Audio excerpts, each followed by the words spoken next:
How many Ironmans have you gone to? 17. I had one competition where it was horror for me. I couldn't run anymore because I had this cramping. So it was some kind of collapsing. When there is no vision, there is no emotion. And when there's no emotion, there's no motion. Unconsciously, we feed this belief system. The more I do, the better I am. Even if you try to make everybody happy, people are still gonna hate. Best example, MrBeast. For me, everything is mental. And I have this 5 mental factors. Mr. Sterzenbach, Slatco, the Ironman. You are, how many Ironmans have you gone to? 17. 17? Yes. And you are how old? I'm now 56. When did you start? When was the first one? The first Ironman was when I was 23. So it was the year 1990. Yes. That is so And I started 3 years before as a totally unsportive person with 25 meters swimming, exhausted, 300 meters running, exhausted, no push-up, no pull-up. And that's, so this is really cool because your background is like, okay, so you're this crazy athlete and you took all the iron mind that you've gotten from all this crazy athlete stuff and you're helping entrepreneurs with their mindset, with their performance and all that jazz. Yes. And again, like you don't look like 56 to me. Thank you you. look much younger. So I'm assuming it has a lot to do with your lifestyle as well. Yeah. How does it, what do you do on an Ironman? It's running, swimming, biking? It's swimming. It's How long? 3.8 kilometers. I would just drown right away. Like, this is it. I'm dying. And of course, not in the pool. It's in the ocean. So sometimes you have waves. Or when I was on Hawaii, you see some sharks. You have to fight your fears. Fuck. Dark water under your knees and feet. Damn. Then 180K of biking. Wait, 180 kilometers? Yes, 180 in an aerodynamic position the whole time. So you have back pain, of course. Shit. 180 kilometers. And that's the warm up. Then, because the day is long, so you have time. So you have to run an original distance of marathon. And then you still do a fucking marathon. Yeah, 42K. Yeah. I didn't know it was that tough. I was like, it's some race, how long is the whole thing? Well, when you're a professional, I wasn't a professional. I was only middle of the pack. So because I was in the university as a student and I had my jobs to get money and then I have my business. So it was always hobby and beside. So professionals now in this time, sometimes they have, I don't know, the newest world record time was 7 hours and something like 30 minutes. When I was competing in my best time and I was qualifying for Hawaii, the World Championship on Hawaii. What island was it on? Hawaii, the big island. Okay. Kona. I have done a time for 10 hours and 7 minutes, something like that. Yes. What do you eat before that? What do you eat the days before? Do you just fucking whatever? Are you one of those guys that smokes a cigarette and drinks a beer before you do it, or do you like? I had some. Yeah. We had a team from 4 people from Berlin who had sponsorship, and some of these they drink a lot of alcohol. They had pizza, and they didn't care about nutrition or supplements. They take what they get. Yeah. And they did it. So, and even sometimes faster because one of them was a football player and he had a physique. I think he was unbeatable and unbreakable. He could run this first Ironman, and this was 2091, his first Ironman. So a beginner. The pros in this time had a time about something 8 hours, 10 minutes. And he was running the first Ironman in 8 hours and 50 minutes. Jesus Christ. So he was unbreakable. He was eating like shit and he was drinking like shit. So it was just genetics? Or yeah, I think so. And of course, his training from football, perhaps, his endurance. There's the Salton diet. It means that you have, when you have competition on Sunday, you eat Monday, Tuesday, Wednesday, no carbohydrates. Damn. And you you train hard, so you empty your carbohydrate storage in the body, and then you overload it. So you have this super compensation effect that you first have nothing in your body and then eat a lot, and don't, of course, then you reduce the training.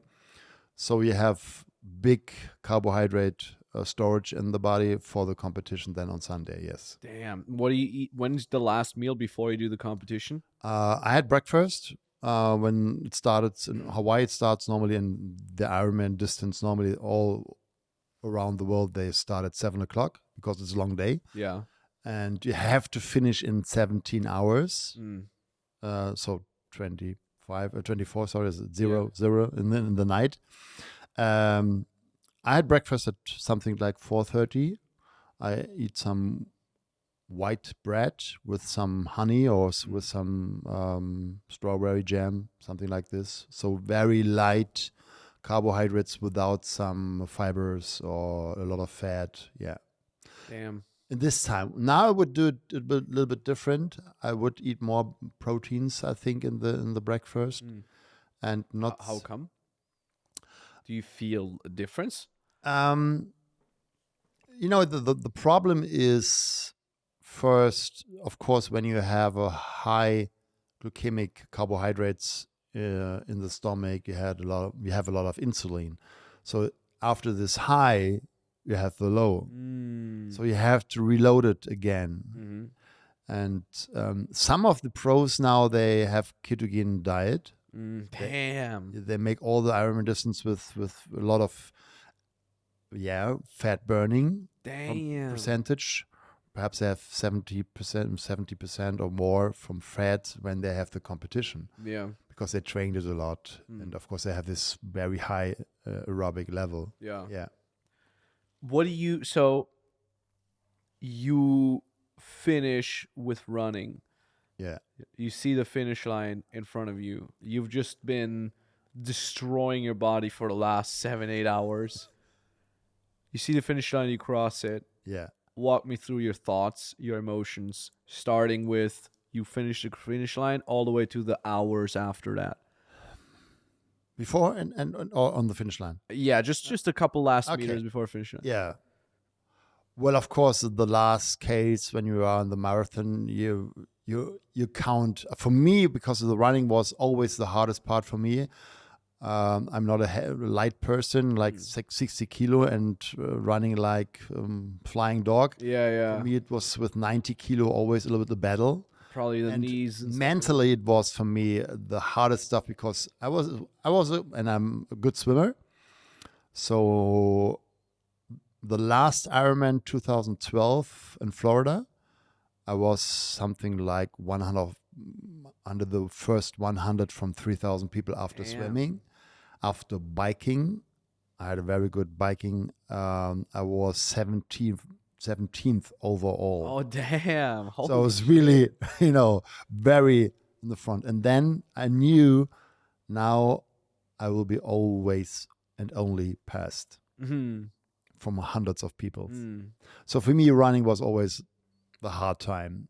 So when I was closer to the finish line, I was counting every K and every 100 meters. And then you cross it. I cross it. Who's there? Who are you talking to? What are you feeling? Different, mainly I was in the competition by myself without girlfriend or wife, mainly. Of course, when she was there, then you have to cross this finish area and then get out, and then you had contact to your persons. But first you sit down. Mainly I had competition where it was very hot. And for me, it was always heavy to get rid of the heat. So it was some kind of collapsing because I was so only cold water on the body and drinking and eating. So that's the first, I would say, hour you take time for this to recover and to get your energy back into, What do you eat there? Everything. Can you eat anything? You don't have to eat some. Yeah, for me it was okay. Some people, they have perhaps an issue with stomach when they eat everything after this competition. I was drinking Coke, of course, Yeah. 2 liters. Electrolytes. Yeah. What they had there: pizza, cake, Oh yeah. everything, chocolate. Do you crave? Or is your body so much in survival mode that you're like, I know these calories, I just got to eat them? Or do you actually feel like, man, let's go get some cake now? It's craving. Yeah. Yeah? It's a little bit hungry, and it's of course this a little bit. It's like a present after this battle Yeah. for yourself. Like a little bit like cheat day. Yeah. You eat everything what you can see. For me, because it was easy for my stomach. Some they don't eat something because they can't, because the stomach is so stressed that some food would stress them more. Yeah. I mean, how many calories does one burn from one? Normally, in an average, depends on the time, but the pros, you can say something like about 1,000 calories per hour. So that's for me, 10 to 12,000 calories. Yeah. And of course, you can't take this in the competition time. It's not possible. Yeah, of course. The maximum that you can eat, and you eat mainly carbohydrates in the competition, is there's a formula for that. It's 1 gram of carbohydrates per kilogram of body weight each hour. So it means 90 gram of carbohydrates each hour. That's the maximum you can take in. So 10 hours, it's 900 gram. Yeah. So 4 times, something like 4,000 calories only. Yeah. Do you take that food with you, or are there like stations where you can just grab a banana or something? Yeah, it's a mix. You have, of course, your fluid where you have carbohydrates. But this was a way to find out what is the best way for me. In the first years, I always take some bars and bananas and what they gave you there. And I had always cramping in my stomach, Seitenstechen. On the side. On the side in the running. So I couldn't run really. It was more like, it's not jogging, it's joggling. I don't know. And then I found out it's the best way for me is some gel. Carbohydrate gel with some BCAA, so with these 3 important amino acids and some caffeine inside. Oh, nice. And this I counted. So of course in the swimming you can take it and you can't have it with you. So you start your intake when you are in the transition 1, and then of course in the biking maximum. So I was counting my calories, so I had to take this 90 gram every hour, and I had it all in gel in a bottle. So I had this, 5 hours was my average time for this 180K. It's a 36K per hour speed. I had this 450 gram of carbohydrates in gel in 1 bottle on the bike. Damn. So I had a schedule on my handlebar, and a timer to think, okay, now let's drink again some gel. And then of course, then you had I don't know, every 20K you have some stations where you can get Gatorade or Coke or water or whatever you want. And then you have, it depends, but mainly twice in this all competition time, some location where you can bring your own stuff, what you want to take. So you're undependent of the sponsor, perhaps, because I had one competition where they changed the sponsor. It was a lot of years Gatorade and Power Bar, and then suddenly and it was in Klagenfurt in Austria. They had this new American sponsorship, and I was not used to it. So when your stomach is not used to that kind of product, forget it. It was horror for me. I couldn't run anymore because I had this cramping. What did you do? I was walking. Okay. Walking and joggling and walking and joggling. And damn. So, that was one of my hardest competition, because I had this goal to qualify again for Hawaii.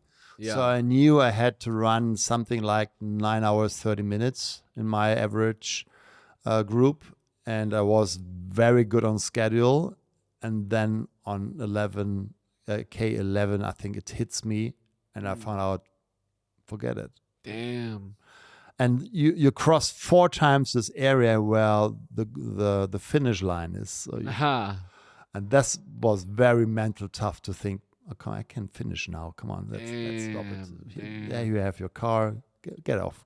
You can't finish now. You can't do the time. You have no chance to qualify for Hawaii again. But I finished. Yeah, it was hard. What made you finish? How did you do it?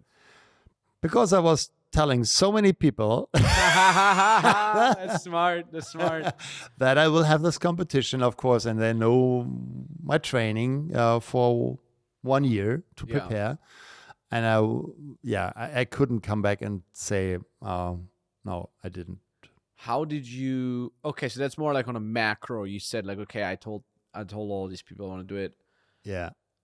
What did you tap into in that moment? Were you in a trance? Were you like, fuck it, I'll just do it? Or were you constantly saying just these meters, next 100 meters? What did you tap into? Yeah. That's an interesting part, because that's what I teach my entrepreneurs, in business, to set small goals on the way to the finish line. So the finish line is a symbol for what is your big emotional picture in your brain. And that you have to train, of course, before, and that you have to be clear why you are doing this shit. Because this question, why I'm doing this in the competition, no good idea.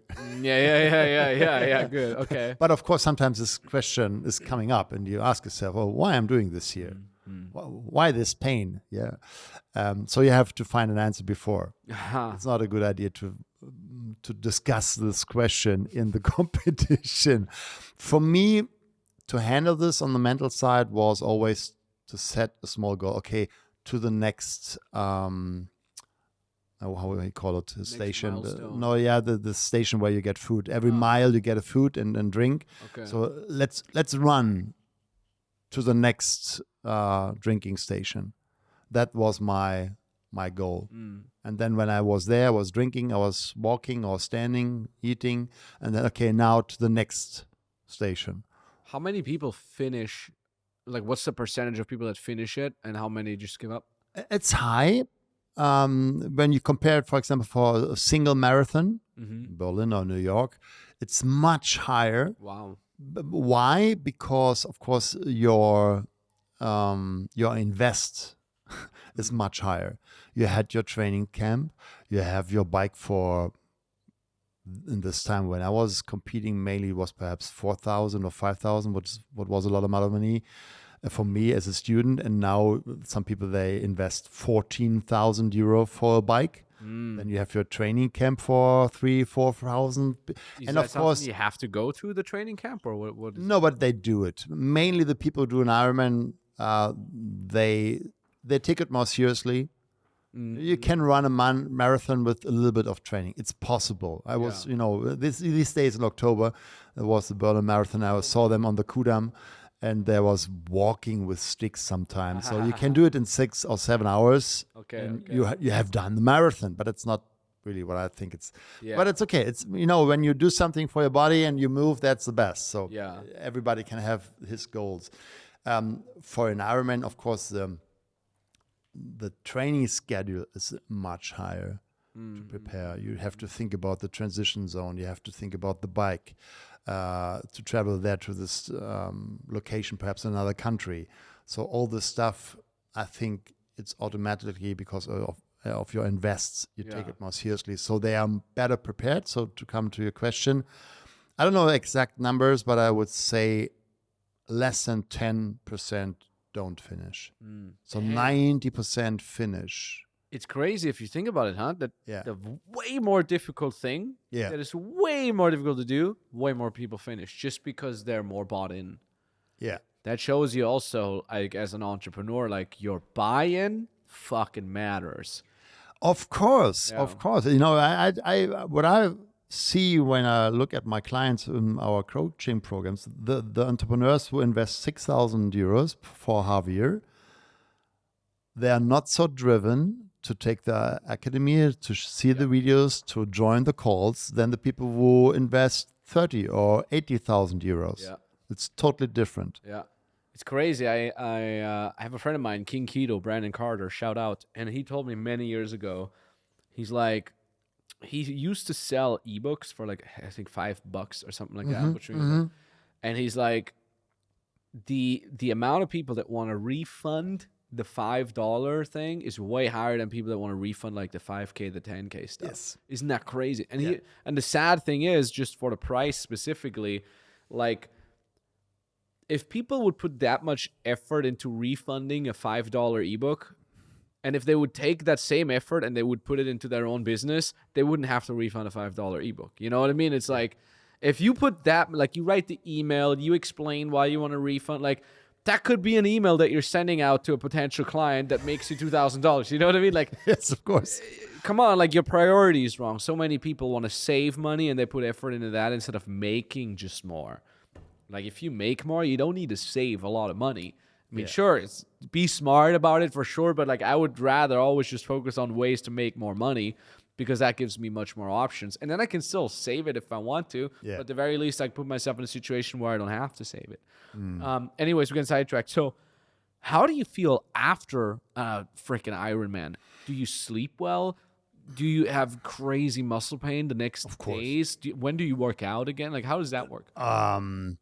Well, there's some funny films and pictures from Ironman. Even the pros, when they go on the stage, when they have first, second, and third place, they have problems to come down. Oh, wow. Because you damage, of course, your muscular system. It's, every single muscle fiber in the legs is broken after this torture. So the next 4 days, I had problems with steps. Yeah. Wow. Up, it's okay, but down is very a challenge. Down? Yeah, of course. Because down is extrinsic. How is it's called? It's not contraction, it's extraction. Yeah. In English, I don't know. Okay, interesting. So that's more stress for the legs. Do you sleep well on the day, or is your body so messed up? Yeah, of course. You are tired. I could sleep very well. Yeah. Of course, you have this pain, but and you feel your body. Your body feels very heavy after this day, very heavy. And then the stand up in the morning, it's heavy when you have a bed which is perhaps lower level. Yeah. So you like some box spring bed. Yeah. So are you super crazy hungry the next day because you're still on a deficit, or how does that work? Depends. I think it's really the question how stressed your body, your stomach is. Some people react more on this stress, so they don't eat so much. I could eat a lot the next day. Yeah, and even the evening of the competition day. Yes. Okay. But more light things, like white bread or carbohydrates, of course, spaghetti, something like this. You love, and you have this this craving of carbohydrates. Nice. Yeah. When do you train again? How long do you take before you do light training again? I was together on a camp with Mark Elon. He was winning the competition, the World Championship 6 times in a row. And he told us on a seminar that he didn't train swimming, biking, and running for 8 weeks. So why? And that's always what I tell my client when they compete and they do some marathon or they do an Ironman, whatever. The muscular system is very fast. You know it by yourself. When you train very hard leg day and you have very pain the next 2 or 3 days, you need a week to recover. Yeah. So the muscle are on this maximum again. Yeah. That's not the point. It's the nerves, or what is it? Yes. It's a nervous system. You have to understand that with your will, you give every second some push in your total muscle system, contraction, running, biking, swimming. So of course the running is the most impact sport of these other two. Swimming is it's low impact. You have always contraction only. You have not this extraction. I don't know what it's called. Extension, maybe? Extension. So when the muscle get longer, the biking, you have always contraction. Yeah. There you have no impact. You don't have to weight your body weight, but running is you have this bam, bam, On your heels, 42,000 times together when you have 1 meter per step, this average. So it's a lot of stress, and to run is the most complex movement we are doing. Now, for us, it's normal. We walk, but even the walking, when you have some accident, and you couldn't, to relearn the walking or even the running is so complex. So this is a lot of stress for the nervous system, and this take time to 8 weeks. Damn. What do you train in once you get back to it? Some gym, running? some little gym after perhaps 2 weeks. Some alternative endurance like indoor cycling, perhaps a little bit, or some inline skating, or some beach volleyball, or whatever you want, but not even for the for the motivation. It's so important that you have this craving again. Fuck, now I want to run. Yeah. And I don't think when you have a good connection to your body that you really feel this, I want to run after 2 or 3 weeks after this competition. That's how I feel with work. I said this in a YouTube video the other day. When it's Sunday and you're just like hyped for Monday, like, come on, let's go tomorrow, let's go. I'm already pre-working a little bit. I'm preparing. I was like, oh yeah, then I'm going to do this right away. Yeah. It's a good sign. Of course. If you don't feel that on a Sunday, if you're like, oh, Monday's coming, then it's a sign that you need to relax a little bit more. Yes. So much of what I teach now that is different to what I used to teach when I was in my 20s is like, listen more. Learn to really understand your flow, your mentality, your focus, your brain, your body, like you said, instead of just pushing blindly. In my 20s, I was just push blindly, fuck it, until you break. You literally snap and, you have burnout, and then you cannot work for a year properly. That's happened to me. It's very tough. Yeah. Now it's more like, listen to the signs. Sunday, you hyped for work? Great. Perfect. You hit that perfect balance, that dance of chilling, doing active recovery, and also working really hard. If you're feeling sluggish on Sunday, you're still not fully recovered. And a lot of people ask, like, what's your work-life balance? How many hours do you work? They're trying to find the easy answer. In reality, it's only a skill of listening to your nervous system, to your characters, or whatever it is, to your soul, whatever.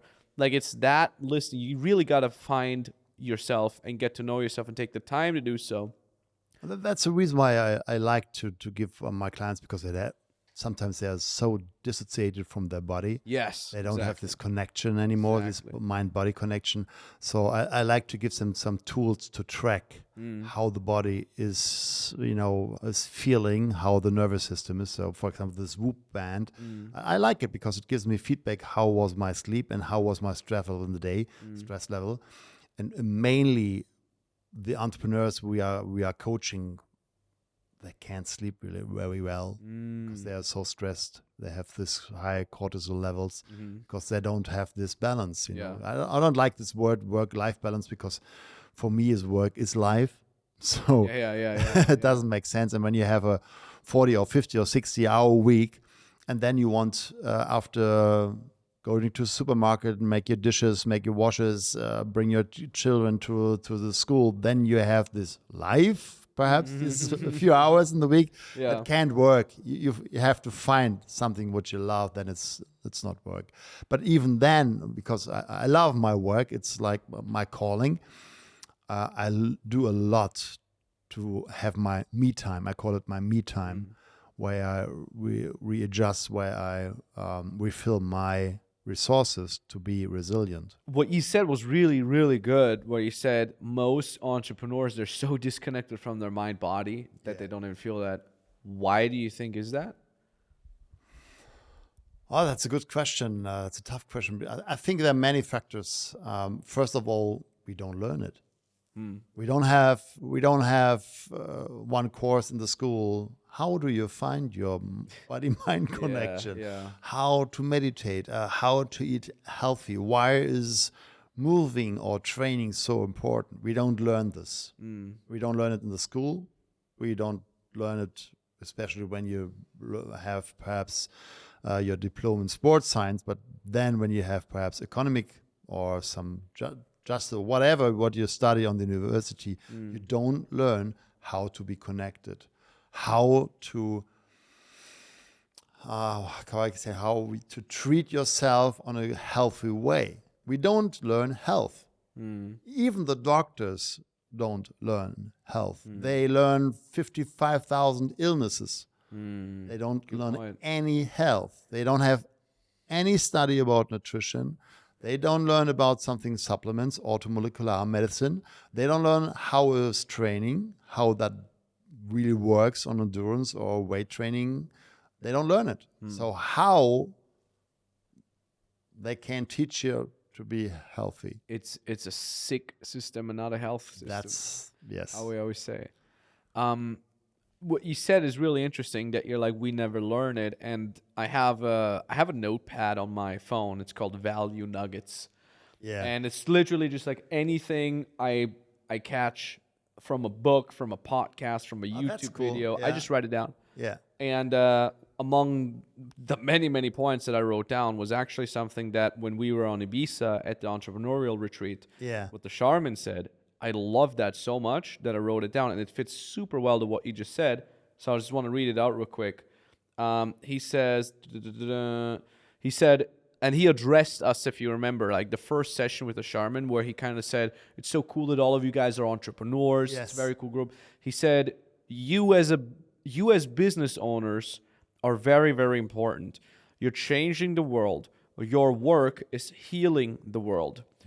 You're building great empires. But because this material work is very hard, you have lost yourself.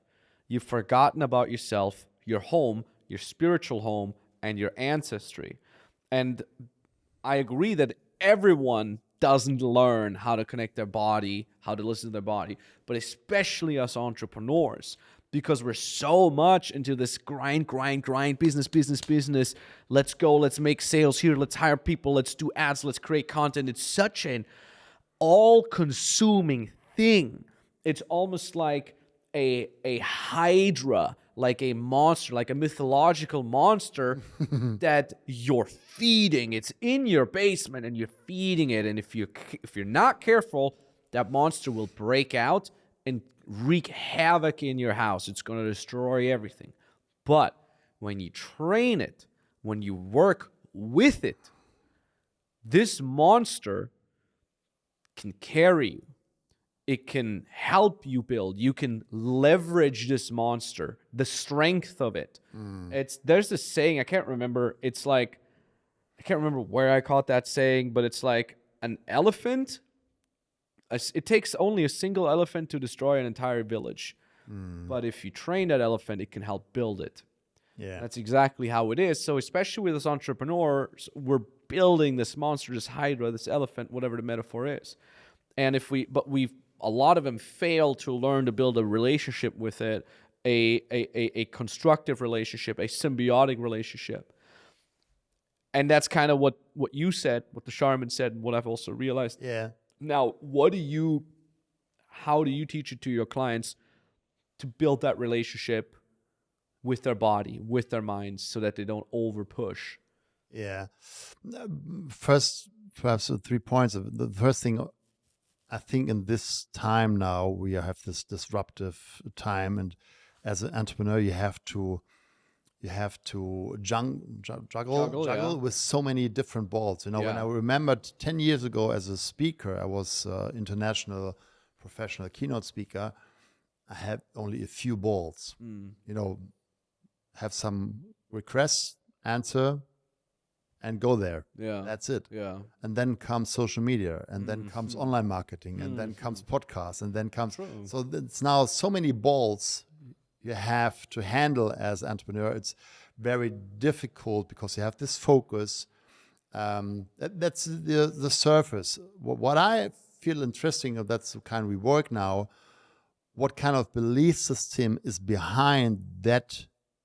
You define your personality and your worth only about your business. So that's what we learn from childhood, that we are worthy only when we have done something.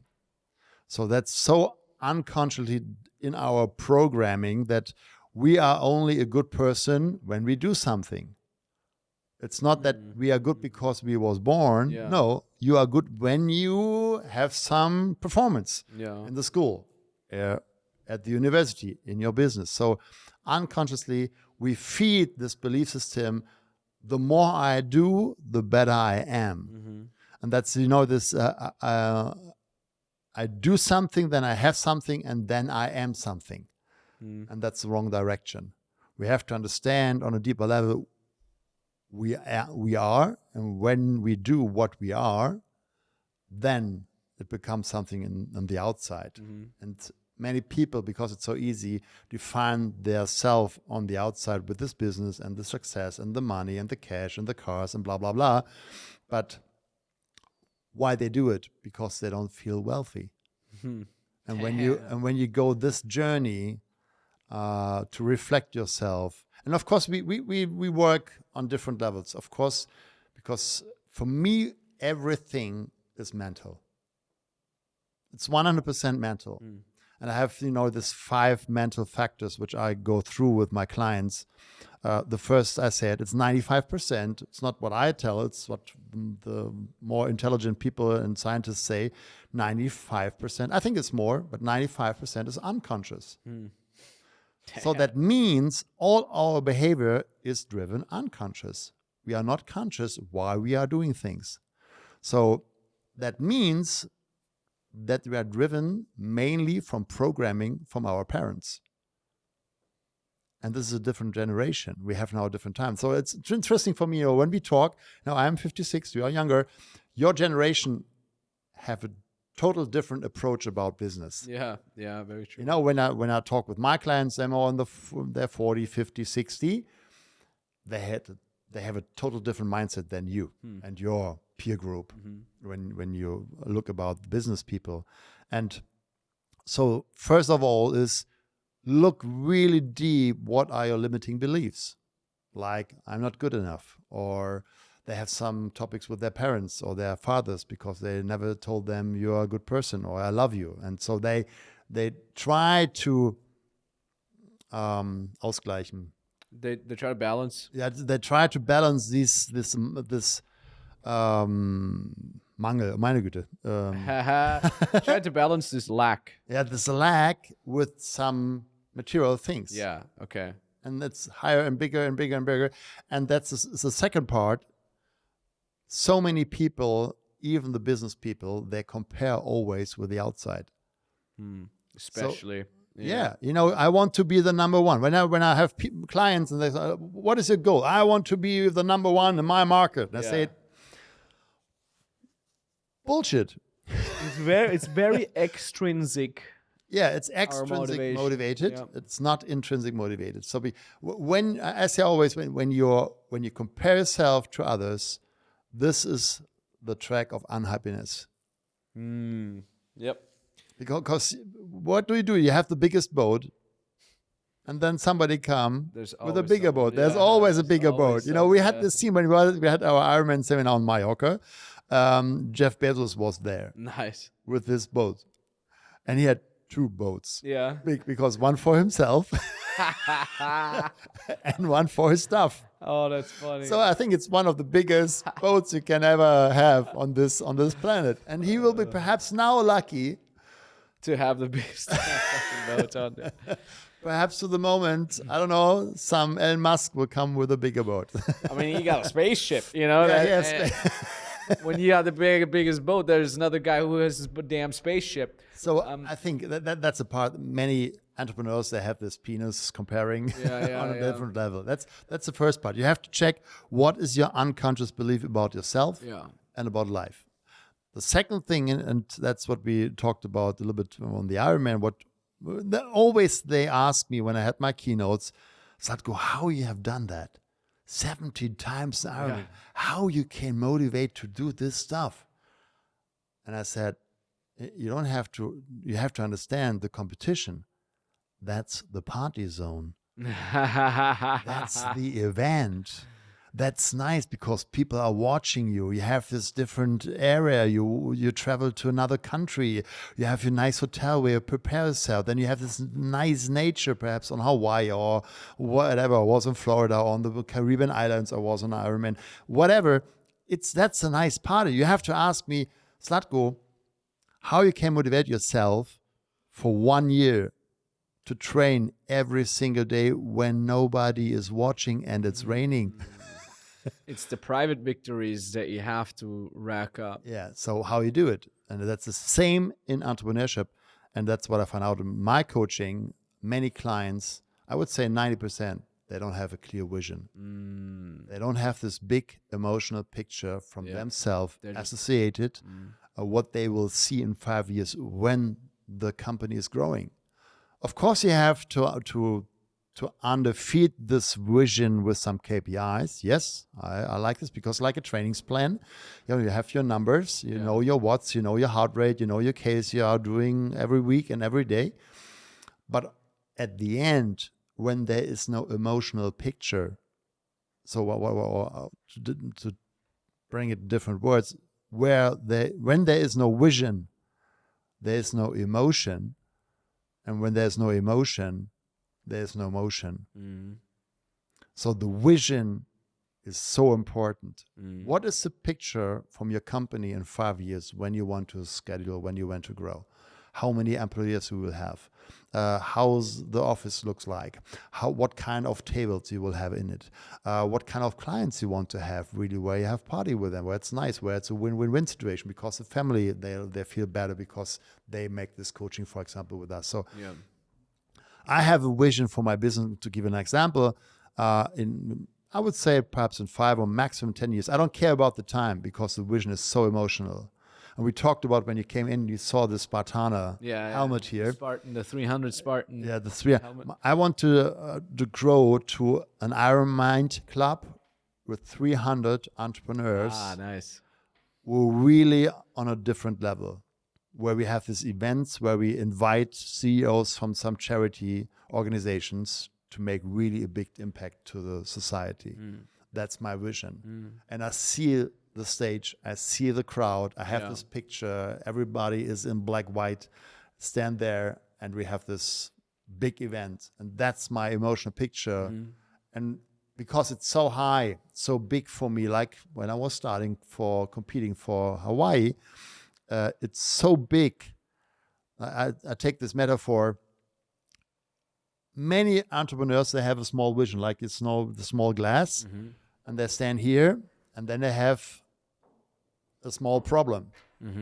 So they can't see on the way the vision anymore. So for the people listening, it's like the entrepreneur cannot see the vision because the vision is so small that a small problem in front of it is already covering the vision behind it. Yeah, it's like a mountain. When you see a small mountain and you have another mountain which is a big problem for you, then you are not motivated anymore. But when the vision is bigger, you always can see the goal, why you are doing this, what you do. And that's the metaphor. And that's, of course, then we come to the belief system again. Many people, they are not used to think big. We knew the sentence, think big, but to understand it on a deeper level, what it makes emotionally with you and unconsciously, that's the big game. It's a very German thing too, this not thinking big. Of course. I mean, I'm Austrian, same for us. Yeah. You brought a couple of really, really good points in there. And it's really funny the way epiphanies work, because I've had exactly that epiphany of like vision, the importance of it. Epiphany is I don't know German anymore. I don't know my own damn language anymore. Let's Google it. Heureka-Moment.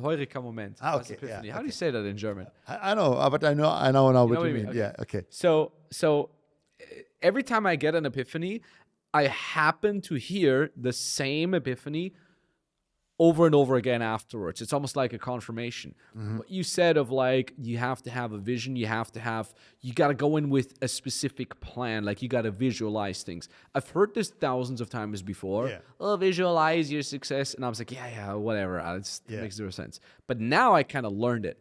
And then Nikki Bra, shout out, said exactly the same because, he also works with a lot of entrepreneurs, a lot of high performers. And he said every single billionaire that he's ever worked with, that he's ever talked to, they all have one thing in common, and that is that they have a very specific picture of the future. Yes. Hyper specific. Yes. And so do I. So, because he asked me, he's like, where do you want to live when you're older? And I'm like, I want to have a house with a cherry tree, with horses, with this kind of garden, with a sauna, with this. Like, I already know exactly how my damn house is going to look like. And he's like, that's a good sign, And now you say... Like an inner architect for yourself. Exactly, an inner architect of myself, exactly. Yeah. And, and that really brought me to...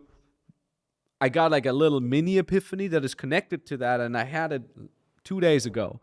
And I posted on it on Twitter right away the moment I had that epiphany. That is the following.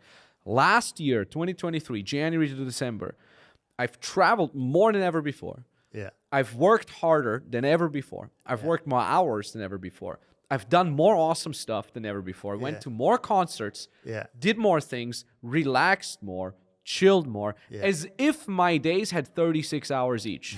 Yeah. And the only difference that allowed me to do that, and I couldn't do it the years before, was because I went in with intention and purpose and vision every single time.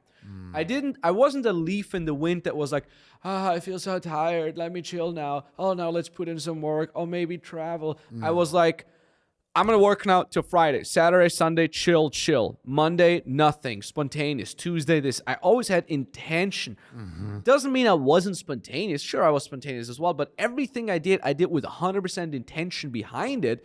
And all of a sudden, I was way more productive than ever before. I relaxed more than ever before. But I also worked more than ever before. Yeah. It's exactly that vision that you're doing things with a purpose behind it. And you stop being a fucking leaf in the wind that is just reacting to its environment.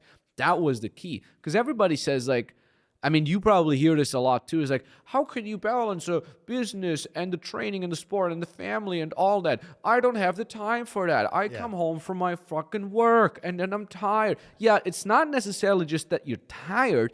It's that you come home from work and now you're scrolling on Facebook on the toilet for an hour. You're already done for the last 55 minutes, but now you're scrolling around on Facebook. Then you're watching Netflix. Then you're listening to the fucking radio. I read books. Like, do you know how many books I read last year just while cooking steak? Like, I just put audiobook in while I'm cooking my steak. It takes around 30 minutes from marinating, like salting the steak all the way to finishing it. It's about 30 minutes. Yeah. You listen to an audiobook and double the speed, you get an hour of reading in every damn breakfast. I read more books than the average person without ever sitting down to fucking read a book, because I go in with purpose and because I'm actively not wasting my time. At no point whatsoever in my day do I want to be a leaf in the wind where I'm reacting to something. That's why I told you too, is I don't check my emails in the morning. No, that's because the worst thing you can start your day. Yeah. Exactly, it's the worst part of the start of the worst way to start. Because you're in reactive mode then. Exactly, you're full in reactive mode. I'm active at everything I do, and that allows me to squeeze out way more relaxing time for spontaneity out of my day than the average person. When we talk about energy, of course, you have to ask yourself as an entrepreneur if you do really stuff which gives you energy. When entrepreneurs come home and they say, I don't have the time or I'm empty of energy, I give them the question, when you have children and they're 12, 13, 14, ask them, how funny do you find me when I come from work? So no, that's feedback from your environment, from your nearest environment, how much energy you have. And I think I feel it in your case and when I come home, I'm energized. I'm not empty. Of course, I have done a lot of things and sometimes, but this is energy. And then what you say, it's so important. When I sit in the car, I wait. To reset and say, now different role, different head, different position, different situation, different intention. Now I'm father, or now I'm husband. So different intention. I think there's this book in German, it's called like a little bit professional business and private amateur. So that's a little bit what a lot of entrepreneurs are living. They're very professional in their KPIs and their goal setting and their plan and their schedule, when it comes to business, but they are reactive when it's on the private life. That's a good point, actually. Yeah. That's a very good point. One of the things why I wanted you to be on my podcast, I've told you this before, and I also put this into an email. Did I send you ever that email? No. So the kind of the decision where I'm like, okay, I want you on the podcast was, we were in Ibiza, nobody knew each other. It was just a bunch of entrepreneurs sitting at a table, and you and I were sitting next to each other. And, you're sitting there, like, you have great hair, great beard.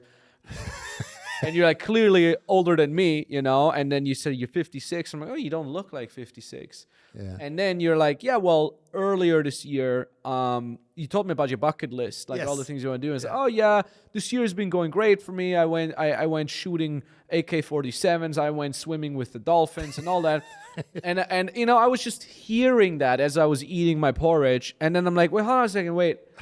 You said you're 56? And, I don't want to be an asshole. I don't want to be mean. But, like, for me in my head, 50, your life is over. It's always been like that. When I was in your age, it was for me old. Exactly. So I I remember my grandma was 50 years old, right? When I was a kid. Yeah. And that's like grandma age. So in my head, I'm sitting here at 33 and I'm like, I got a couple more years. I got like 7 more years and I'm 40, and then it goes downhill. And I have 17 more years, I'm 50. Fuck. I got to work hard. I got to do more things. Yet I have the Slatco sitting next to me at 56, telling me how this year he swam with the dolphins. He made a ton of money, got a cool watch, and a beautiful wife, driving nice cars. And I'm like, and for the first time in my life, it clicked in my brain. I'm like, no, wait a minute. At 56, you can fucking crush it in life. Of course. You can be a crazy guy. You can be sporty. You can have high energy. It's all about how you live your damn life. Do you want to know what I thought? What did you think? I thought, in my time, I think personal development is one topic which is in my life than 35 years. And in my time, you have to go to the seminars or you have to read the books. And when I look now at my academy, my program, my coaching, there is only the diamonds of this 35 years journey. And of course, you can inhale this in some YouTube videos. You have, in your generation, you have this freedom and this chance to inhale so much wisdom and so much knowledge in a second. Yeah. It's everything. It's there. Of course, you have to search, and that's why coaching makes sense, to give you a guideline, because the information is not the point, to look where are you standing. That's the reason why I always answer when they ask, what is the best book for you? I say, I don't know where you are standing. Yeah, depends. Yeah. So I can't tell you what the best book is for you. For me was at this time this book. But to come to my thought, I thought, hey, they are 30, they are 35, and they're now doing a lot of fun stuff. They have this freedom. They have this digital lifestyle. They have success in business. They are trained like hell. Wow. What kind of life they have to wait for. It's cool. It's cool. It's funny because I look at, I got 19-year-olds that work in sales in my company, and I'm like, you're 19 and you're already crushing it, It's like when I was like for me, it started at 20, 21. And I got this 19-year-old who's like, Max, I watched your videos when I was 14. Yeah. And now I'm doing sales, and I already sold cars. And I'm like, at 19, all I did was freaking watch The Simpsons at home, and play video games. Like, it's crazy. And, like, social media. And that's the reason why it's so important to be aware about your unconscious belief system, because it comes from the generation before. And the generation before had a total different life. That's a good point. And then on top of that, social media just gets criticized so much. And I agree, you got to be careful. But on the other hand, I'm like, it enables us that kind of stuff.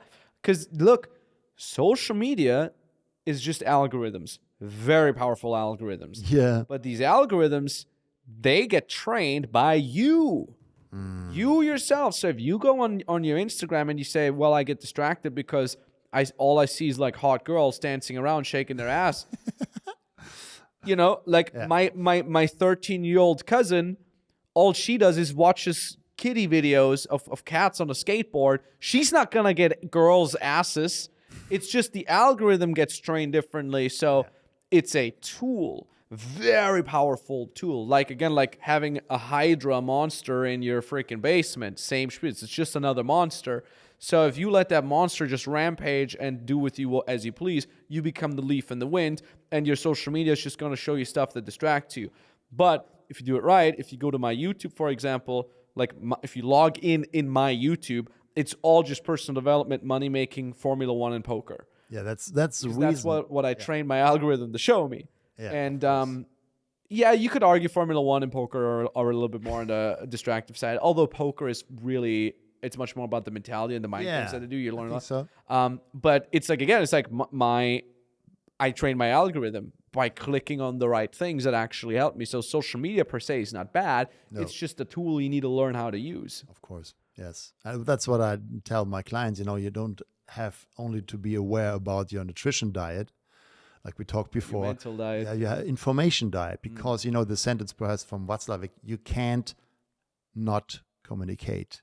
It's, you know, the sentence. And you can't. Slavik, man, one of my favorite guys. Yeah. And I say the sentence, you can't not take information in. So every information goes directly into your unconscious. You cannot deal with informations. The information will have an impact. It is we call it priming, you know, on the unconscious way. So we have this nice film Focus with Will Smith. I don't know if you know it. Where he primed Chinese people to make a bet. Yeah. About he told him, you know, look on the football field, and I will write now, before you look on the paper, the number of the person you'll pick, and I will give you this paper closed. Wow. And then he looked, you know, through his glasses, and he picked the guy, and it was the same number. And then he explained what we have done here, because he was a professional trick person. He primed the person the whole day, because everywhere was the number 55. He was taking the car. There was some people, 55. He saw a bus. There was a big picture of a person, which will be the person on the football field. So he was professional in preparing this person to prime his unconscious system, that when he picks, and we pick some what we feel comfortable because we know it, then we pick, and he picked the 55. So that's, you know, in psychology called priming. And this, of course, happens all the time when we take information, when we read the news, when we see some films. And for me, I had my awakening about the unconscious power. It was a keynote from Randy Gage. I don't know if you know him. He's one of the biggest prosperity coaches and trainers in the United States, from Miami.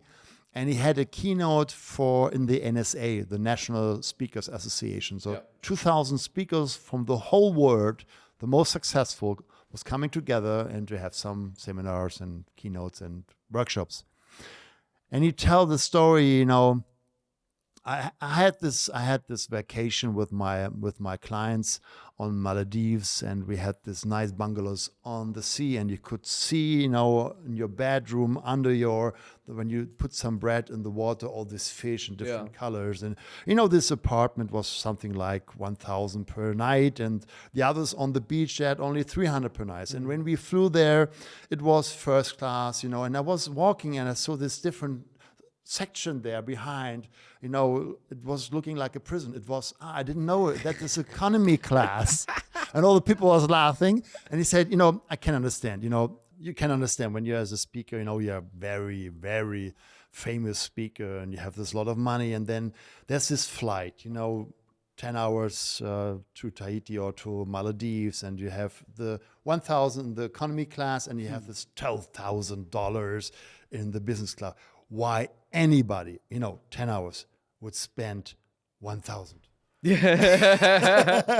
And that was what I was thinking. Everybody was laughing. I said, well, it's not what you think. Then let's explore your prosperity consciousness. And that was for me wow, what kind of power is it when you think about your unconscious belief about prosperity, about money, about selling, about to be rich. And when we think about information, we talked about priming, even in one film like Titanic, you have on the unconscious level more than 100 scenes where you get the information.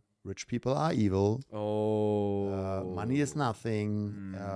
When you are poor, you are happy. The film where they go on the third floor, and they're dancing and partying, they have party, have fun, and on the first level, the rich people, they are boring. They drink their champagne, they're smoking their cigars. So level after level, you get into information, and even when it's emotional. This memes, we call it this mind virus, these memes go very, very fast in your unconscious. And there's this scene, where the rich guy takes a baby or a child from a woman to take the boat. Yeah. So you sit in the cinema and you take your popcorn and you think, this shit guy, I know it before, rich people are evil. And you don't get it. But it's in your system now, and it's over and over and again. When you look your propaganda media, when you go to social media on the wrong sites, you will get these memes. So that's the reason why our clients make so fast changes, because everybody's talking about mindset. So my first question when I have a coach and they say, we make mindset, okay, how do you change this mindset? How you change belief systems? Well, we talk about it. Now, do you have a system for that? Do you have a methodic for this? Not really. All right. So there's of course, some ways to change this unconscious belief, like I'm not I'm wealthful, or I'm not allowed to be healthy or rich in 15 or 20 minutes.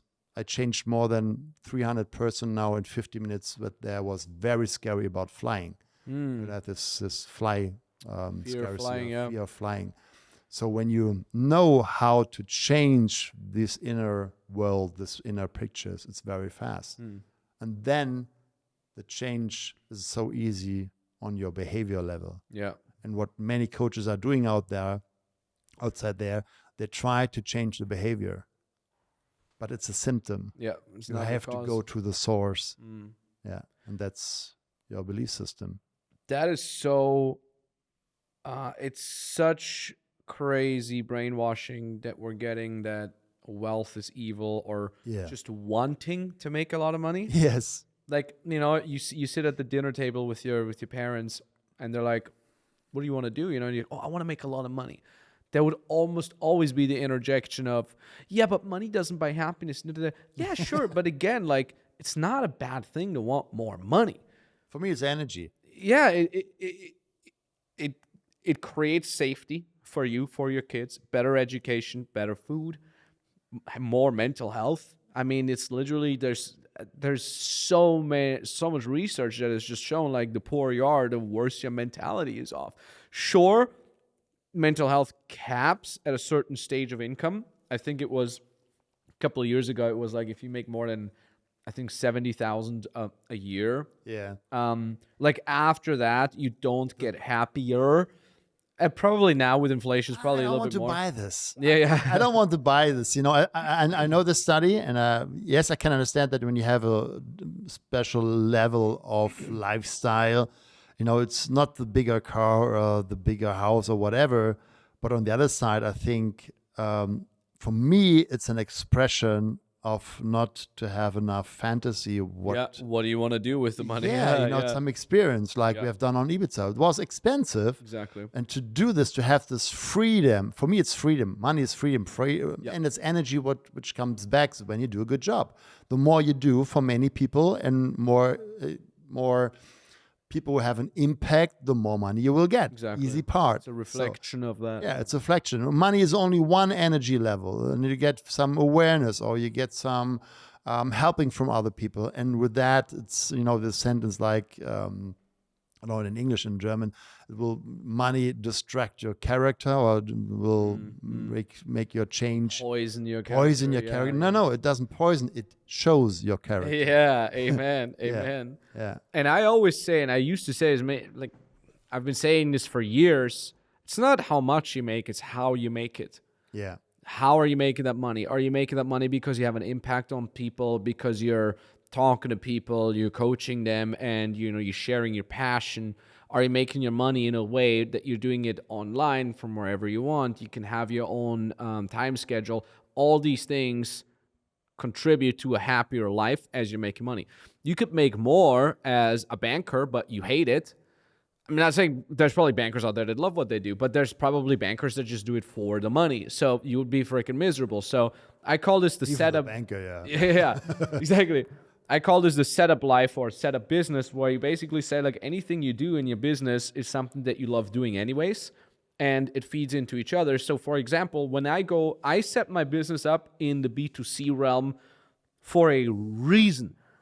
And that reason was, if I go to a Formula One race, I make more money. That race that I go to pays itself. How? Because I position my company, my business, my brand in a way that when I go to Formula One, I just film it on Instagram, on YouTube. I talk about it on the podcast. People get inspired by that. They say, I'm a Formula One fan, but I cannot go because I'm not an online coach like Max. I should make more money, or I should have the spare time to do so.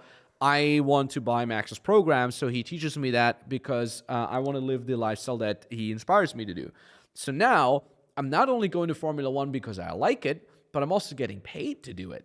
Same thing goes for why do I have tattoos on my hand?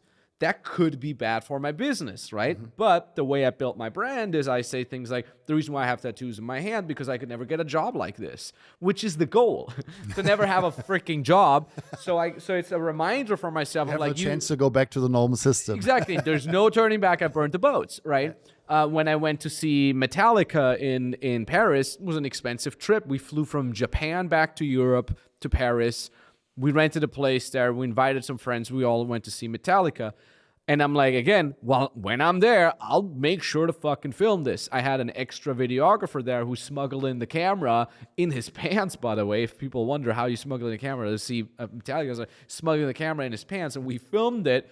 And that cool footage went on Instagram stories, Instagram reels. So now, next thing I know, my closer reports, hey, I had someone on the call and they said they loved how I went to see Metallica because they're a Metallica fan, and that's why they chose to go with us as opposed to someone else who has the exact same offer as us.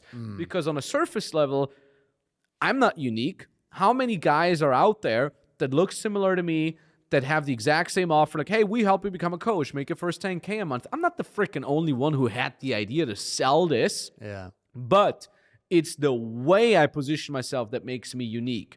The internet has created 8 billion monopolies if people only had the balls to fucking be themselves. And I'm like, okay, well, I don't want to hide myself. I don't want to act like I am the professional and I am here, welcome. That would suck because I would be miserable. Sure, I would probably make more money. I would probably make more money if I didn't say... I don't buy that. Yeah, exactly. Because now we can, if you spin that idea further, I actually make more money because it's my brand. Yes. I'm swearing there's going to be people there who say, I don't like how Max says the F word, so I'm not going to buy from him. You know what? But I don't care because... You don't want to spend time with these people. I don't want to spend time with these people. I want to be able to be... I want to look forward to, oh, I have the podcast with Slatco today. We can talk about anything, whatever the fuck we want. Yeah. That makes me hyped about it. When I'm hyped, I enjoy it. When I'm enjoying it, I do a better job. When I do a better job, I get paid more.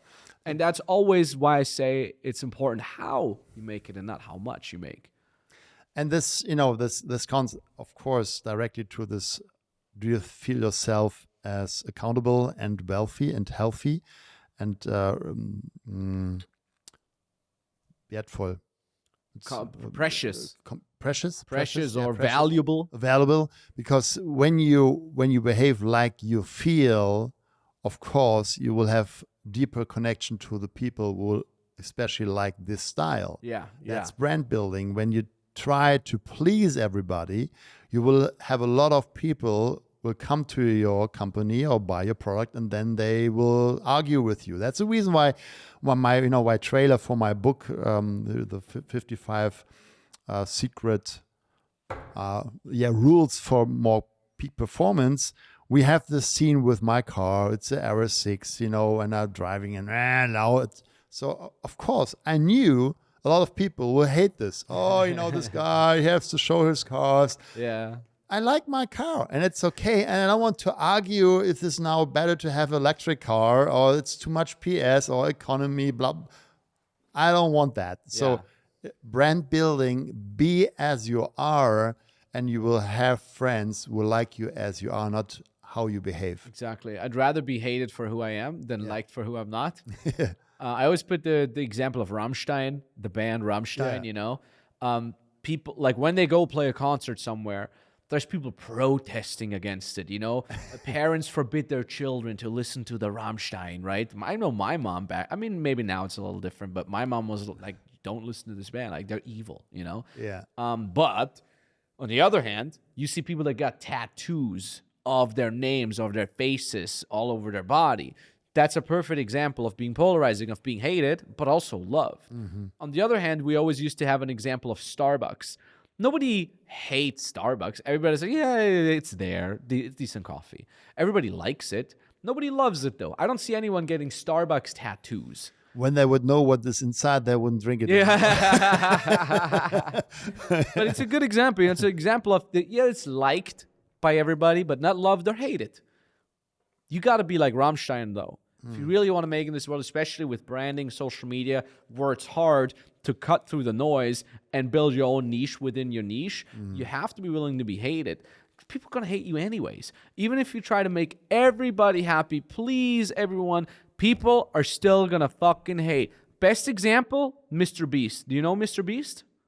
Famous YouTube channel, one of the biggest YouTubers in the world, and he's known for his charity, all right? So what this guy does is he makes videos of like, we're going to plant 1 million trees. Plants 1 million trees. Great. Donates a shit ton of money, works together with Elon Musk. Great fucking guy. And on top of that, it's one of the best performing YouTube channels of all time. This guy gets 50 million views per video. Shout out to MrBeast. Now guess what he does? Like the beast, the literally like the word, like MrBeast, yeah. Okay. So, and here's the crazy thing. This is a young guy, too. He's like, I think he's younger than me, probably 20s or late 20s, something like that. And he makes a ton of money. And what he does is he spends all the money he has on his YouTube videos. He either does that or he donates. So this guy is literally he's not like a YouTube influencer that is buying Lambos from the money for himself and do cool things. Look at me, I'm so cool. He just makes a ton of money and then spends all that money on making even better videos. And then he started doing charity work where he literally said, hey, in this video, we're going to find 1,000 people that cannot hear, and we make a surgery that helps them hear. We're going to give hearing to 1,000 people. We're going to film it. We're going to film their emotions when they first hear things. Wow. And it's great. We're doing good things and we're creating awesome content. Next video he did, one of the latest ones where he said is like, I can't remember what exactly it was. It was, we're going to build wells for water in Africa. How fucking cool is that? You got a young guy making a lot of money and he spends it on building fucking wells for Africa. You know what people did? They complained because he's building all the wells in Africa, it's like white supremacy because it's basically showing that Africans can't build wells for themselves. So the example is, even when you're fucking doing something good, people are still gonna hate on you. Yeah, of course. So might as well do whatever the fuck you want anyways. Don't be scared of people hating on you. You can literally build wells for African children and people still find a way to criticize you. So might as well go do your thing. Be provocative. If you want to become a freaking musician, become a musician. If you're sitting at the dinner table with your family saying, I want to make a lot of fucking money, go make a lot of fucking money. It's a lesson that you cannot learn early enough, that people are going to hate on you anyways. So that's why you go drive your car and have fun, because they're going to complain anyways. Yeah. So this was kind of like one thing that I wanted to ask you beforehand, because you said like you had no experience before you did your first Ironman. How the hell did you have that idea anyways?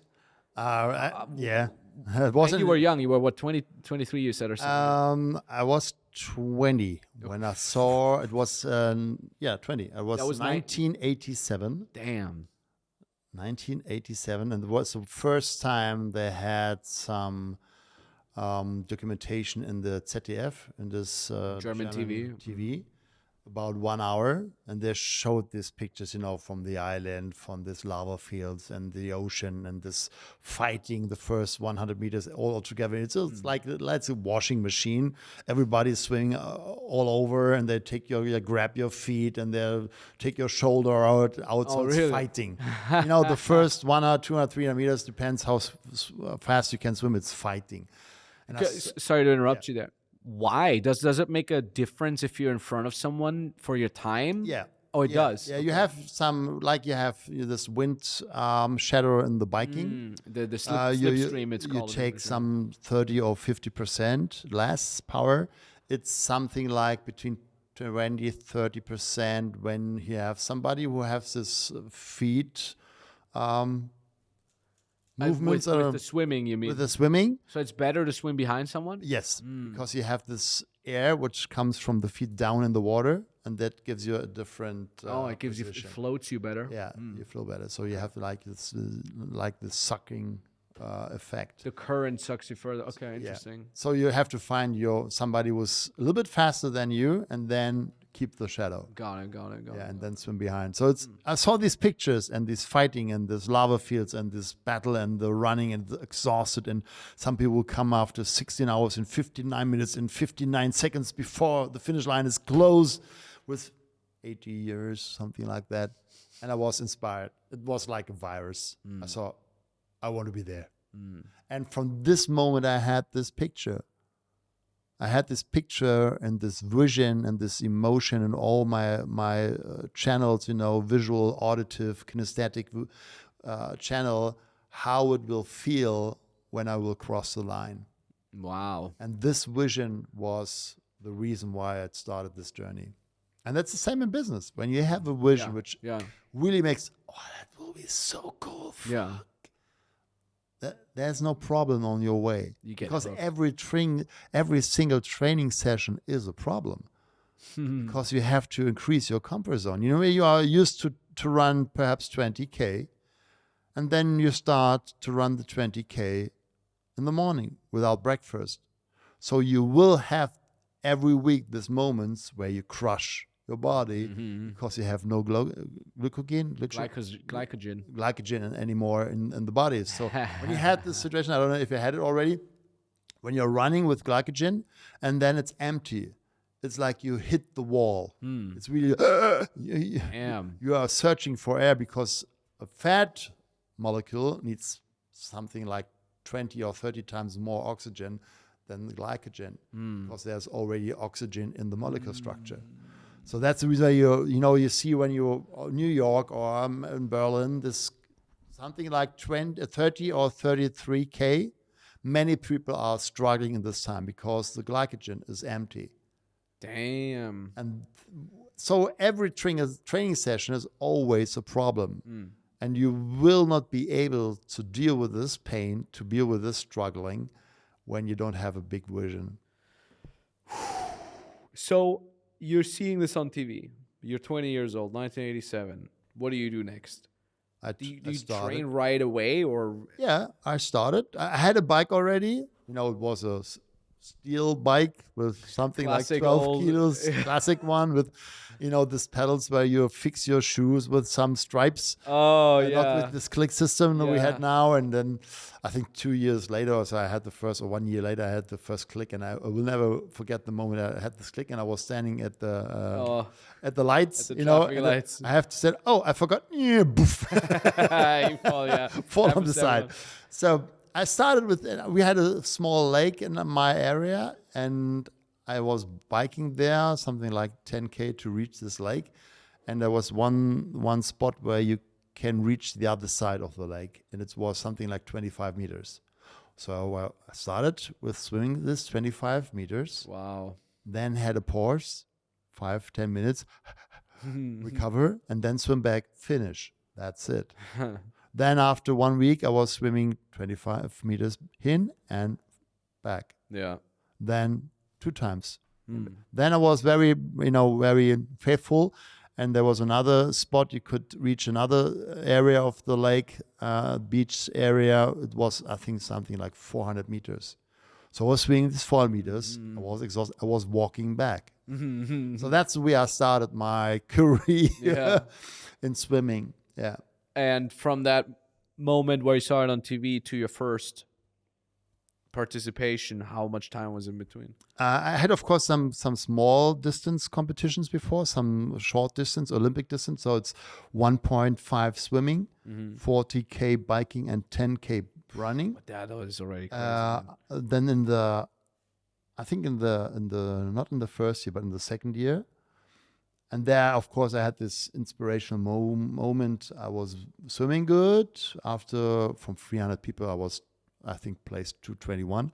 Then we had the biking, and I was on place 6. And the guy who won later was beside. So I really had this connection. Wow, on the level of the pros, Wow. Of course, then comes the running, and I get place 70 or something like that. Because it was horrible. So I increased, of course, the distance, and it was the half Ironman. It means 2K swimming, 90K biking, and 21 running. I had a few of that.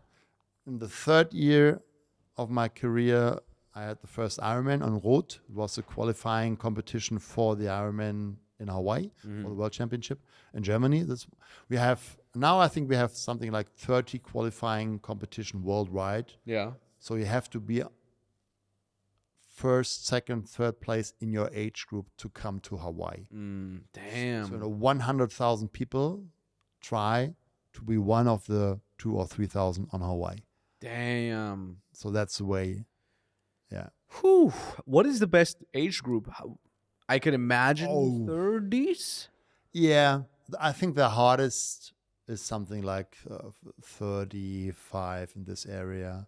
I don't know exactly the times now, but when I had my last Ironman, I think I was 45. Yes, I was 45. And the year before, I knew the qualifying time was in my age group 10 hours and 10 minutes. So that's the reason I thought, this I can do. I can reach that. I was in the form of my life. And in this competition where I started, 2012, the man who qualified my age group needed a time from 9 hours and 50 minutes. So in 1 year, the qualifying time, 1 hour less. So you can see how the quality and its impact. It's very packed in this age group. So you said you were in the shape of your life. What years was that for you? How old were you when in the shape of your life? 45. Yeah. So actually 45 and not what others might think 35. No, 45. Why do you think was that? Was it the training? Was it the more intelligent training? I was always, and there, I would say in perfection, not one of these. Normally, when you're running my times, something like 10 hours time, 10 hours, 30 minutes, mainly the people train per each week something like 20 hours. Damn. I was training only in average 10 hours.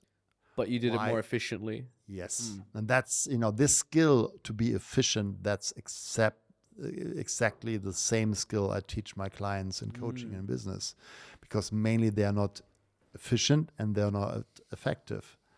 That's the reason why, for example, when we start our coaching, we make a Pareto analyze. What do you do in your time? We talked about time boxing and how you make your schedule. So many entrepreneurs, they start with their emails. I had one client, I said, how many times you need for your emails? And he said, well, I have a 50-hour work week and 25 hours. I said, 50% you work with emails? What are you doing there? Yeah. You have 120 emails every day. And I say, okay, come on, take your heart in your hand and tell me now the truth. How many emails really only you can answer? And he said, well, 20. So we gave him 23 hours of time now free. Because he have now an assistant. Yeah. And he now have more time to work on his business, not in the business. That actually fits well to what you said earlier, that the mentality of my generation of entrepreneurs is very different from the other generation. What are some differences? Because you said, okay, so this client of yours just got overwhelmed with email. Yeah. I could imagine that this might be something that is just very, very typical for that generation. Yeah. What else is that? What are the main differences? I think it's what we talked about earlier, is the mindset about the new ways how to get clients. Like when you think about online marketing, when you think about social media, mainly I would say in Germany, 90% of the companies in this Mittelstand, they don't use social media. They don't have a channel there, or perhaps very unprofessional. And they don't use advertising on Facebook or Instagram or YouTube. They don't use it. They don't produce videos. They don't produce reels. They have the scary moments to stand in front of the camera. With my face, I can't stand on front of the camera. No, that's personal branding. And take your time, make some videos, and you will know you will delete them. But you have this exercise. Yeah, that's the first step. Take your mobile phone, everybody has high quality, and make some videos, and then start. Muscle, yeah. Just do it. Yeah, it's just the muscle. That's some part, the big part. And these new online possibilities, and of course software solutions like recruiting funnel, Perspective, or some even mainly they don't have really a good sales organized customer relationship management system. Yeah, they have some Excel sheets Excel or some sheet, yeah. Excel sheet, or they have some, I don't know, and or the way how they make their sale. They have some requests, and then they make the proposal. And last week, we have with our clients every 4 weeks we have a 2-hour sales training for them. And I ask him, how many of you, when you have a request, when you have a potential client, make a proposal without analyzing the problem before? Mainly, they make a proposal. They send it via email, and then they wait. Then they hope, wait. Hopefully it will be a client. That's one damn. way. We teach these steps from Bayreuther. He's a sales trainer in Germany. Yeah. Kubernetes sales program. I remember you told me about it. Maybe. Yeah, it's very cool, because the first step, it's like when you go to the doctor and say, I have a headache, and he said, I'll give you a pill. No, when you have a good doctor with a little bit prevention, he will ask when you have it, what you have had eaten before, perhaps how is your sleep, and which time it comes. So he will ask you a ton of questions before he will give you some medicine. Yeah. And that's the way you should handle your sales as a business person when you have a potential client. Ask them like hell. We had one client, he will perhaps sell, or he sold it now because of our coaching deal, about more than €1 million. Nice. And he wanted to make a proposal, and he was, passing this how you say it? Also er wurde schon mal abgelehnt. Oh, he got rejected. Yeah, he got rejected before, and he wanted to do the same way. I said, that's stupid. Why you do the same way? What is the problem? What are the problems from this person? And he said, well, he wants less problems, technical problems. He wants a faster solution. And I said, that's all what you have? And yeah. All the info you have on it. How many times they have problem with the software? What does it cost for them? So they make it as an NLP, neuro-linguistic programming, we call it chunk level. Yeah. Mainly when they ask, they are happy with a very on the surface chunk level. I have a problem. Yeah. They don't ask question to go deeper and deeper on the chunk level to get more information. Like, give you an example, what is a chunk? It's an information block. When you want to travel from Munich to Berlin, and you say, I want some vehicle to travel. You could say, okay, I can take the train or could take the flight or take a car or bicycle. I have no idea what you will take. Yeah. Then I can, okay, you take the car. What kind of car? Or when you want to buy a car, what kind of car you want to buy? Yeah. For your family or for some nice races? Or I have no fucking idea when somebody comes, I want to buy a car here. And that's what mainly in Germany, the people don't do. They don't ask. And that's what they teach them to ask more. So the potential client is really exhausted. That's the first part. I don't have any question, any answer anymore for you. I have told you everything of what I know. And the interesting part is when you have this interest, this really interest to your client, you will ask them and they will feel it's the first time I have this question in my brain. Oh, that's a good question. I didn't know that before, that I have this chance to take this choice or this choice.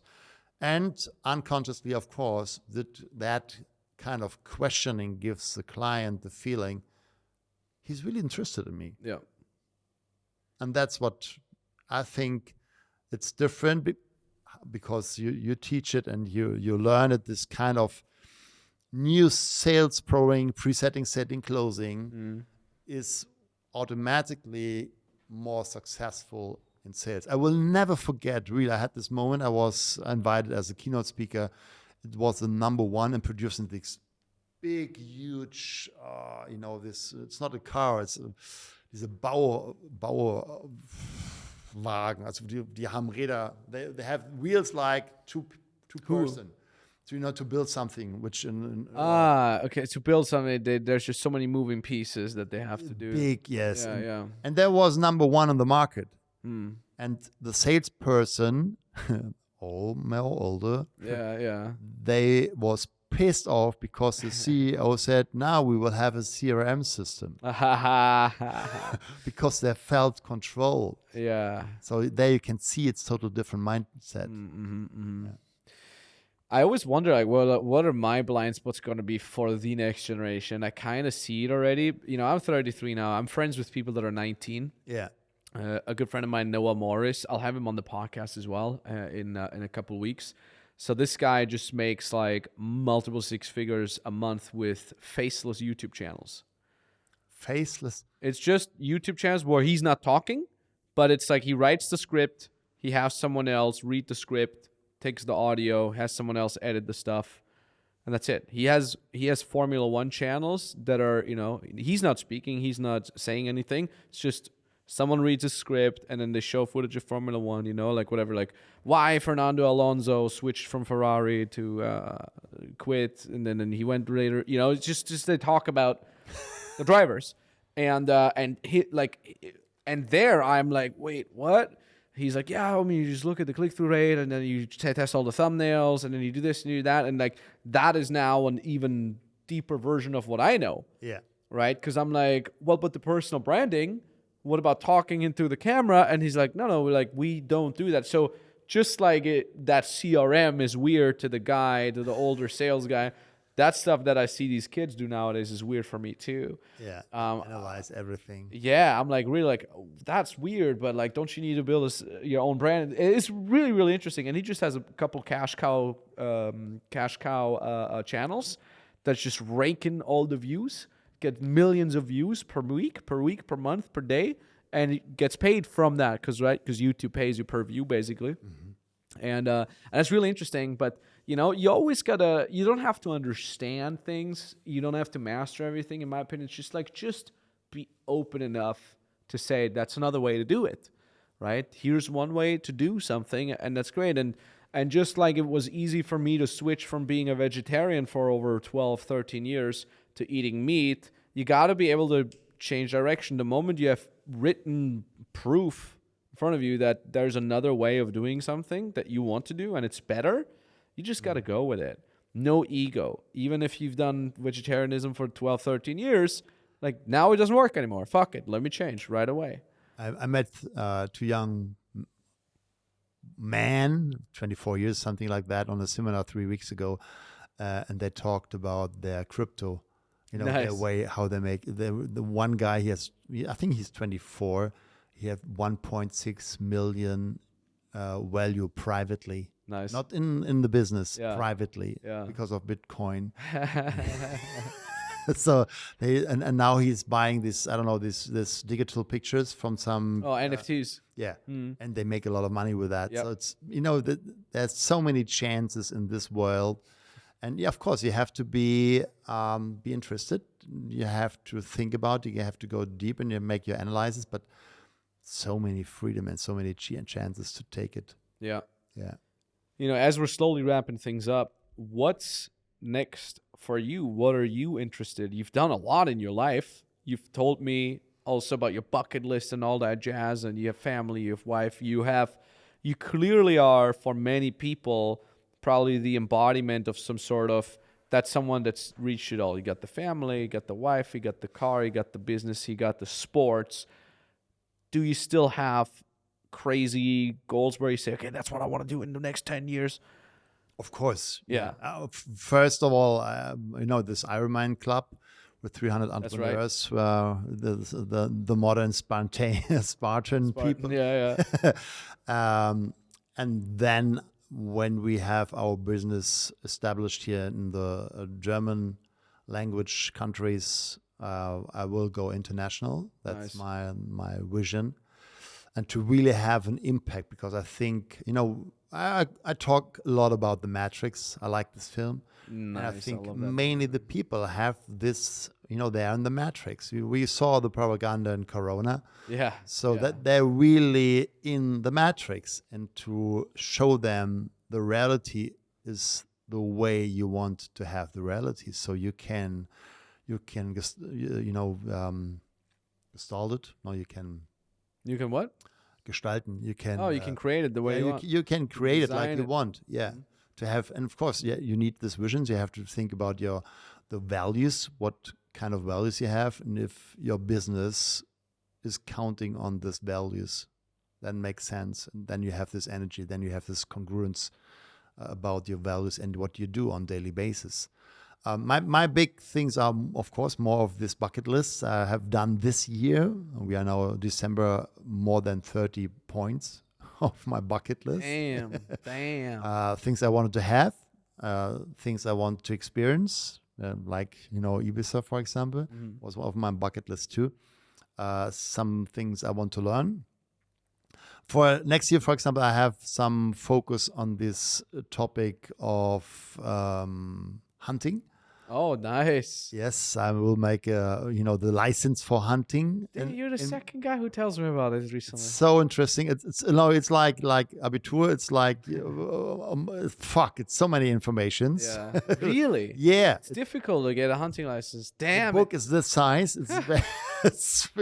I started yesterday. I thought, oh my goodness, how I can remember all these different names and groups.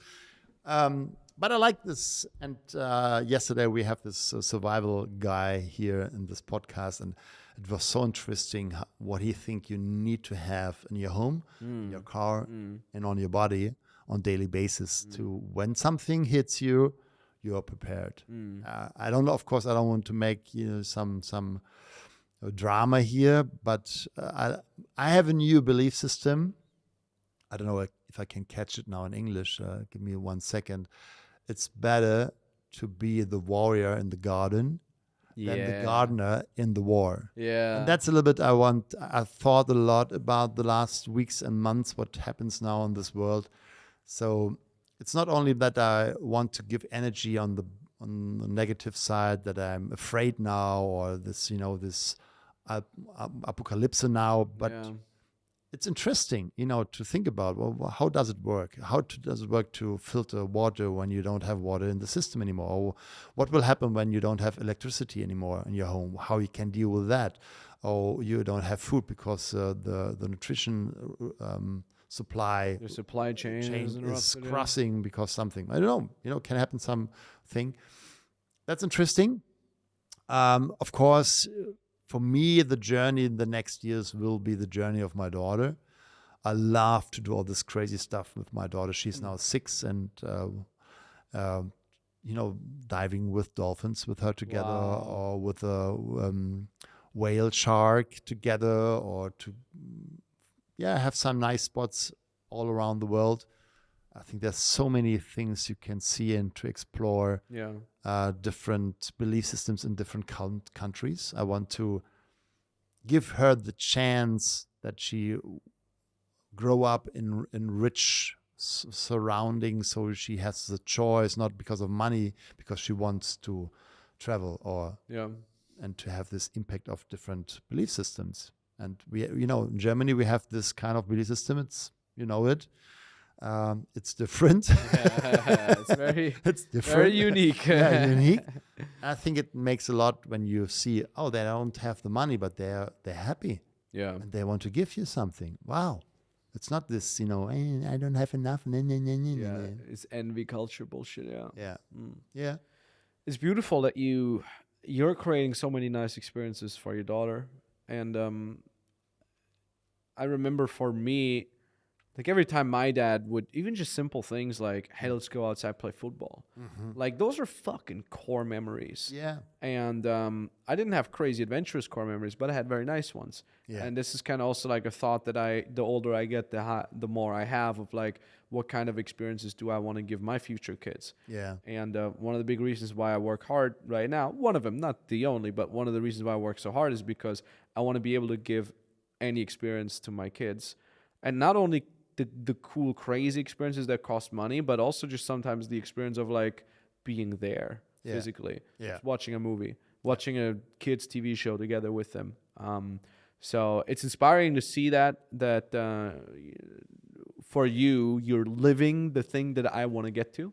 It's very, very nice. I think we've talked about extremely valuable things from your very unique perspective with the Iron mindset and all that stuff. And you're a very inspirational person.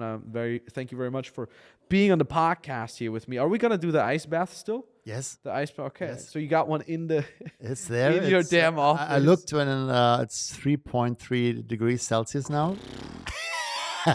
So we're gonna add that. Can we film that too? Yeah, of course. Yeah, good. We're gonna film that too. So for the folks watching on YouTube, they can see me dying.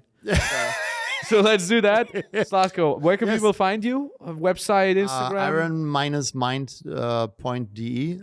.de, We have only German language now. It's But they can check it out. Or Instagram, my name, Slatco Sterzenbach. Yep. You can reach me by DM and English, of course, when you have some requests or you Epic. question. We're going to link it down below, of course, as well. Thank you very much for being on the podcast, man. You. And GG.